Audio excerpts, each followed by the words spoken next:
Comment se présente le sommeil de votre bébé de 3 mois à 3 ans? C'est le moment de commencer à poser des règles en consolidant les rythmes jour-nuit. Nous allons observer de manière progressive une réduction du sommeil de jour et un allongement du sommeil de nuit, qui au passage demeurera fragmenté par des éveils nocturnes. Mais le bébé doit apprendre à se rendormir seul. Seule la sieste de début d'après-midi va persister. Celle de fin d'après-midi va disparaître vers l'âge de 1 an et celle du matin aux environs des 2 ans. Pour aider votre bébé à consolider son rythme veille-sommeil, nécessaire pour son développement physique et mental, une exposition à la lumière du jour est fortement recommandée le matin avec des activités plutôt stimulantes.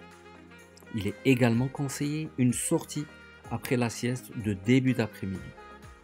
En début de soirée, privilégiez des activités relaxantes et apaisantes. Attention à la lumière bleue des écrans. Un bain tiède pour favoriser l'endormissement par la baisse de la température centrale est conseillé. Identifiez les signes de la somnolence, les pleurs, le bâillement, la fatigue. L'heure de mise au lit sera précoce car il a toujours besoin de dormir suffisamment. Un rituel avant le coucher est préconisé pour faire comprendre au bébé que c'est le moment de changer de rythme. La lecture d'un conte, le doudou et les câlins doivent se faire de préférence dans le lit et non dans les bras d'un parent. Que faire en cas d'éveil nocturne? Les éveils restent nombreux, 4 à 6 par nuit, mais ils peuvent être inaperçus si votre bébé sait se rendormir seul, d'où l'intérêt du rituel. Surtout, ne vous précipitez pas à le prendre dans vos bras. Attendez quelques minutes. Peut-être qu'il fait tout simplement un mauvais rêve.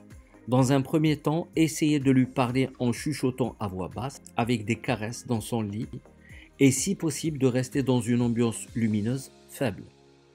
Parfois, les éveils sont plus difficiles à gérer à cause de terreurs nocturnes, d'une poussée dentaire, d'une maladie, d'une douleur, voire de l'arrivée d'une sœur ou d'un frère. La consigne reste la même. Évitez de l'installer durablement dans votre lit.